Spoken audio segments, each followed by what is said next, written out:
ನಮಸ್ತೆ ವರುಣಿಕಾ ಮ್ಯಾಮ್. ನಾನು ಇವಾಗ ಲೈಫಲ್ಲಿ ತುಂಬ ಹ್ಯಾಪಿಯಾಗಿದ್ದೀನಿ. ಅದಕ್ಕೆ ಕಾರಣ ನೀವೇನೆ. ನಿಮ್ಮ ಹತ್ರ ನ್ಯೂಮರಾಲಜಿ ಕಲ್ತ ಮೇಲೆ ನನ್ನ ಲೈಫಲ್ಲಿ ತುಂಬ ಚೇಂಜಸ್ ಆಗಿದೆ. ನಿಮ್ಮಿಂದ ತುಂಬ ಹೆಲ್ಪ್ ಆಗಿದೆ. ನಾನು ಅದಕ್ಕೆ ಫಸ್ಟ್ ಥ್ಯಾಂಕ್ ಯು ಹೇಳ್ತೀನಿ. Thank you so much.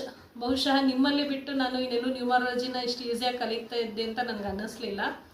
ನನಗೆ ಹುಷಾರಿಲ್ದಿರೋ ಟೈಮಲ್ಲೂ ನನಗೆ ತುಂಬ ಹೆಲ್ಪ್ ಮಾಡಿದ್ರು. ಆವಾಗ 1 ವೀಕ್ ಪಾಠ ನನಗೂ ಮಾಡಿಲ್ಲ, ಪಾಪ ಬೇರೆಯವ್ರಿಗೂ ಇದಾಗುತ್ತೆ ಬೇಡ ಅಂತ ಅವ್ರಿಗೂ ಮಾಡಿದೆ.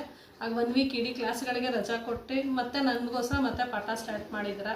ಅದಕ್ಕೆ ಯಾವಾಗಲೂ I am thankful to you. ನಿಮ್ಮಲ್ಲಿ ಬಿಟ್ಟು ಬಹುಶಃ ನಾನು ನ್ಯೂಮರಾಲಜಿನ ಕಲಿಯೋಕ್ಕೆ ಯಾಕೆ ಆಗ್ತಿರ್ಲಿಲ್ಲ ಅಂದರೆ ನನ್ನ ಸ್ವಭಾವತಃ ಮ್ಯಾಥ್ಸಲ್ಲಿ ಸ್ವಲ್ಪ ವೀಕ್ ನಾನು. ಅಂಥದ್ರಲ್ಲಿ ನಾನು ನ್ಯೂಮರಾಲಜಿ ಕಲಿತೀನಿ ಅಂತ ಅಂದ್ಕೊಂಡೂ ಇರಲಿಲ್ಲ. ಅಂಥ ಟೈಮಲ್ಲಿ ನೀವು ಸಿಕ್ಕಿದ್ರೆ ನನ್ನ ಪಾಲಿಗೆ ದೇವರು ಸಿಕ್ಕದಂಗೆ ಆಯಿತು. ಸೊ ನ್ಯೂಮರಾಲಜಿ ನಿಮ್ಮ ಹತ್ರ ಕಲ್ತಿದ್ರಿಂದ ನೀವು ಹೇಳ್ಕೊಟ್ಟಿರೋ ಆ ಮೆಥಡ್ಗಳು ನನಗೆ ತುಂಬ ಈಸಿಯಾಗಿದೆ. ನಿಮ್ಮ ಪ್ರಿಡಿಕ್ಷನ್ಸ್ ಹೇಳ್ಕೊಡೋ ರೀತಿ, ನಿಮ್ಮ ರೆಮಿಡೀಸು ಅದೆಲ್ಲ ತುಂಬ ಈಸಿಯಾಗಿದೆ. ಅದರಿಂದ ನನಗೂ ತುಂಬ ಹೆಲ್ಪ್ ಆಗ್ತಾಯಿದೆ. ನನಗೂ ಕ್ಲೈಂಟ್ಸ್ ಬರ್ತಿದ್ದಾರೆ. ನಾನು ನಿಜವಾಗ್ಲೂ ಒಂದು 4 ಕಾಸು ಸಂಪಾದನೆ ಮಾಡ್ಕೋತಾ ಇದ್ದೀನಿ.